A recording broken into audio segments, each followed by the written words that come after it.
Hi friends, welcome to my YouTube channel. ನಾನು ಇವತ್ತು ಬೆಂಡೆಕಾಯಿ ಚಟ್ನಿ ಹೇಗೆ ಮಾಡೋದು ಅಂತ ತೋರಿಸ್ತಾ ಇದ್ದೀನಿ. ಬೆಂಡೆಕಾಯಿ ಯೂಸ್ ಮಾಡಿ ಪಲ್ಯ ಸಾಂಬಾರೆಲ್ಲ ಮಾಡಿರ್ತೀರಾ, ಈ ಥರ ಚಟ್ನಿ ಮಾಡಿ ತಿನ್ನಿ, ತುಂಬ ಚೆನ್ನಾಗಿರುತ್ತೆ. ಇದು ಚಪಾತಿ ದೋಸೆಗೆ ಮೇಯ್ನಾಗಿ ಅನ್ನಕ್ಕಂತೂ ತುಂಬ ಚೆನ್ನಾಗಿರುತ್ತೆ. ಬಿಸಿ ಬಿಸಿ ಅನ್ನಕ್ಕೆ ಮೇಲ್ಗಡೆ ತುಪ್ಪ ಹಾಕ್ಕೊಂಡು ತಿಂದರೆ ತುಂಬ ಚೆನ್ನಾಗಿರುತ್ತೆ. ಹಾಗಾದರೆ ಹೇಗೆ ಮಾಡೋದು ಅಂತ ನೋಡೋಣ ಬನ್ನಿ.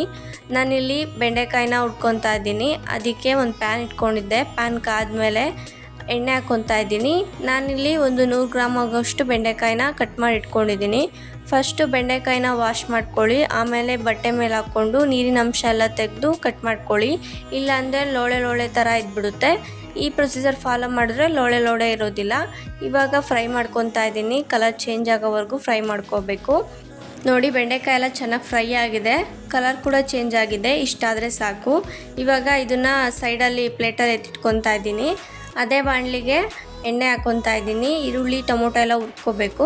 ಅದಕ್ಕೆ ಇವಾಗ ಎಣ್ಣೆ ಕಾದ್ಮೇಲೆ 2 ಈರುಳ್ಳಿನ ಕಟ್ ಮಾಡಿ ಇಟ್ಕೊಂಡಿದ್ದೆ, ಅದನ್ನು ಹಾಕ್ಕೊತಾ ಇದ್ದೀನಿ. ಅದ್ರ ಜೊತೆಗೆ ಬೆಳ್ಳುಳ್ಳಿ ಕೂಡ ಹಾಕ್ಕೊತಾ ಇದ್ದೀನಿ. ನಾನಿಲ್ಲಿ ಒಂದು 7 ಎಸ್ಲಾಗೋಷ್ಟು ಬೆಳ್ಳುಳ್ಳಿ ತೊಗೊಂಡಿದ್ದೀನಿ. ಇವಾಗ ಚೆನ್ನಾಗಿ ಫ್ರೈ ಮಾಡ್ಕೊಳ್ಳೋಣ. ಈರುಳ್ಳಿ ಮತ್ತು ಬೆಳ್ಳುಳ್ಳಿ ಸ್ವಲ್ಪ ಬೇಯಬೇಕು, ಅಲ್ಲಿವರೆಗೂ ಫ್ರೈ ಮಾಡ್ಕೊಳ್ಳಿ. ನಾರ್ಮಲಾಗಿ ಕಡಲೆ ಚಟ್ನಿ ಎಲ್ಲ ಮಾಡಿ ತಿಂದಿರ್ತೀರ, ಅದು ಬೋರ್ ಆದರೆ ಈ ಥರ ಚಟ್ನಿ ಮಾಡ್ಕೊತೀನಿ, ತುಂಬ ಚೆನ್ನಾಗಿರುತ್ತೆ ತಿನ್ನೋದಕ್ಕೆ. ಇವಾಗ ಈರುಳ್ಳಿ ಎಲ್ಲ ಚೆನ್ನಾಗಿ ಫ್ರೈ ಆಗಿದೆ. ಇದ್ರ ಜೊತೆ ಟೊಮೊಟೊ ಹಾಕ್ಕೊತಾ ಇದ್ದೀನಿ. ನಾನೊಂದು ದೊಡ್ಡ ಹುಳಿ ಟೊಮೊಟೊ ತೊಗೊಂಡಿದ್ದೆ. ಅದ್ರ ಜೊತೆಗೇ 5 ಮೆಣಸಿನ್ಕಾಯಿನ ಕಟ್ ಮಾಡಿ ಹಾಕ್ಕೊತಾ ಇದ್ದೀನಿ. ಇವಾಗ ಈರುಳ್ಳಿ ಮತ್ತು ಟೊಮೊಟೊ ಎಲ್ಲ ಚೆನ್ನಾಗಿ ಬೇಯಬೇಕು, ಮೆಣಸಿನ್ಕಾಯಿ ಎಲ್ಲ, ಅಲ್ಲಿವರೆಗೂ ಫ್ರೈ ಮಾಡ್ಕೊಳ್ಳೋಣ. ನಾನಿಲ್ಲಿ 3 ರಿಂದ 4 ಜನ ತಿನ್ನೋವಷ್ಟು ಚಟ್ನಿ ಮಾಡ್ಕೊತಾ ಇದ್ದೀನಿ. ನಿಮಗೆ ಬೇಕಂದರೆ ಜಾಸ್ತಿ ಕ್ವಾಂಟಿಟಿ ಹಾಕ್ಕೊಂಡು ಮಾಡ್ಕೊಳ್ಳಿ, ಚೆನ್ನಾಗಿರುತ್ತೆ. ಇವಾಗ ಪ್ಲೇಟ್ ಮುಚ್ಚುತ್ತಾ ಇದ್ದೀನಿ. ಒಂದು 3 ರಿಂದ 4 ನಿಮಿಷ ಬೇಯಿಸ್ಕೊಳ್ಳಿ. ಟೊಮೊಟೊ ಎಲ್ಲ ಚೆನ್ನಾಗಿ ಬೆಂದಿರಬೇಕು. ಇವಾಗ ನೋಡಿ, ಟೊಮೊಟೊ ಎಲ್ಲ ಸಾಫ್ಟಾಗಿ ಆಗಿದೆ. ಈರುಳ್ಳಿ ಮೆಣಸಿನ್ಕಾಯಿ ಎಲ್ಲ ಚೆನ್ನಾಗಿ ಬೆಂದಿದೆ. ಇಷ್ಟು ಬೆಂದರೆ ಸಾಕು. ಇವಾಗ ಸ್ಟವ್ನ ಲೋ ಫ್ಲೇಮಲ್ಲಿ ಇಟ್ಕೊಂಡು ಕೊತ್ತಂಬರಿ ಸೊಪ್ಪು ಹಾಕ್ಕೊತಾ ಇದ್ದೀನಿ. ಕೊತ್ತಂಬರಿ ಸೊಪ್ಪು ಸ್ವಲ್ಪ ಹಾಕ್ಕೊಳ್ಳಿ, ಸಾಕು. ಇವಾಗ ಉಗುರು ಬೆಚ್ಚಾಗೋಂಗೆ ಫ್ರೈ ಮಾಡ್ಕೊಳ್ಳಿ, ಜಾಸ್ತಿ ಫ್ರೈ ಮಾಡೋಕ್ಕೆ ಹೋಗಬೇಡಿ, ಸ್ವಲ್ಪ ಫ್ರೈ ಆದರೆ ಸಾಕು. ಇವಾಗ ಎಲ್ಲ ಫ್ರೈ ಆಗಿದೆ, ಇಷ್ಟಾದರೆ ಸಾಕು. ಇದನ್ನು ಇವಾಗ ಪೇಸ್ಟ್ ಮಾಡ್ಕೊಂಬರೋಣ. ರುಬ್ಕೊಳ್ಳೋದಕ್ಕೆ ಒಂದು ಮಿಕ್ಸಿ ಜಾರ್ ತೊಗೊಂಡಿದ್ದೀನಿ. ಇದಕ್ಕೆ ಬೇಯಿಸ್ಕೊಂಡಿರೋ ಟೊಮೊಟೊ, ಈರುಳ್ಳಿ ಮತ್ತು ಮೆಣಸಿನ್ಕಾಯಿ, ಬೆಳ್ಳುಳ್ಳಿ ಎಲ್ಲ ಹಾಕ್ಕೊಂಡು ಮಿಕ್ಸಿ ಮಾಡ್ಕೊತಾ ಇದ್ದೀನಿ. ಇದ್ರ ಜೊತೆ ಏನು ಬೆಂಡೆಕಾಯಿ ಹಾಕ್ಬೇಡಿ, ಫಸ್ಟು ಇದನ್ನ ಹಂಗೆ ರುಬ್ಕೊಬರೋಣ. ಇದ್ರ ಜೊತೆಗೆ ಉಪ್ಪು ಹಾಕ್ಕೊತಾ ಇದ್ದೀನಿ. ನಿಮಗೆ ರುಚಿಗೆ ಎಷ್ಟು ಬೇಕೋ ಅಷ್ಟು ಉಪ್ಪು ಹಾಕ್ಕೊಂಡು ಇವಾಗ ಮಿಕ್ಸಿ ಮಾಡ್ಕೊಂಬಂದಿದ್ದೀನಿ. ನೋಡಿ, ಈ ಥರ ತರ್ತರಿಯಾಗೆ ರುಬ್ಕೋಬೇಕು, ನುಣ್ಣಗೆ ರುಬ್ಕೊಳ್ಳೋಕೆ ಹೋಗಬೇಡಿ. ಇವಾಗ ಫ್ರೈ ಮಾಡ್ಕೊಂಡಿರೋಂಥ ಬೆಂಡೆಕಾಯಿನ ಹಾಕ್ಕೊತಾ ಇದ್ದೀನಿ.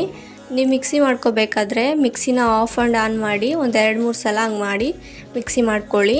ಆವಾಗ ಬೆಂಡೆಕಾಯಿ ತರ್ತರಿಯಾಗಿ ರುಬ್ಬಿರುತ್ತೆ. ಆವಾಗ ನೀವು ತಿನ್ನಬೇಕಾದ್ರೆ ಬೆಂಡೆಕಾಯಿ ಬಾಯಿಗೆ ಸಿಗ್ತಾಯಿದ್ರೆ ಫ್ಲೇವರ್ ತುಂಬ ಚೆನ್ನಾಗಿರುತ್ತೆ. ನೋಡಿ, ಫೈನಲಾಗಿ ಬೆಂಡೆಕಾಯಿ ಚಟ್ನಿ ರೆಡಿಯಾಗಿದೆ. ಖಾರವಾಗಿ ತುಂಬ ಚೆನ್ನಾಗಿರುತ್ತೆ. ಬಿಸಿ ಬಿಸಿ ಅನ್ನದ ಜೊತೆ ತುಪ್ಪ ಹಾಕ್ಕೊಂಡು ಈ ಚಟ್ನಿ ಜೊತೆ ತಿನ್ನಿ, ತುಂಬ ಚೆನ್ನಾಗಿರುತ್ತೆ. ಈ ಬೆಂಡೆಕಾಯಿ ಚಟ್ನಿ ದೋಸೆ ಚಪಾತಿ ಜೊತೆನೂ ಕಾಂಬಿನೇಷನ್ ಆಗಿ ತುಂಬ ಚೆನ್ನಾಗಿರುತ್ತೆ. ನಿಮ್ಮ ಮನೇಲಿ ನೀವು ಒಂದು ಸಲ ಟ್ರೈ ಮಾಡಿ, ನಿಮಗೂ ಕೂಡ ಇಷ್ಟ ಆಗುತ್ತೆ. ಇದೇ ಥರ ನಾನು ಬೆಂಡೆಕಾಯಿ ಸಾಂಬಾರು ರೆಸಿಪಿನ ನನ್ನ ಚಾನಲಲ್ಲಿ ಅಪ್ಲೋಡ್ ಮಾಡಿದ್ದೀನಿ, ಹೋಗಿ ಒಂದು ಸಲ ಚೆಕ್ ಮಾಡ್ಕೊಳ್ಳಿ. ಇಷ್ಟ ಆದರೆ ಲೈಕ್ ಮಾಡಿ ಮತ್ತು ಶೇರ್ ಮಾಡಿ. ಇದೇ ಥರ ರೆಸಿಪೀಸ್ಗೆ ನನ್ನ ಚಾನಲ್ನ ಸಬ್ಸ್ಕ್ರೈಬ್ ಮಾಡ್ಕೊಳ್ಳಿ. ಈ ವಿಡಿಯೋ ನಿಮಗೆ ಇಷ್ಟ ಆಗಿದ್ದಲ್ಲಿ ಪ್ಲೀಸ್ ಲೈಕ್ ಮಾಡಿ ಮತ್ತು ಶೇರ್ ಮಾಡಿ. Thank you for watching the video.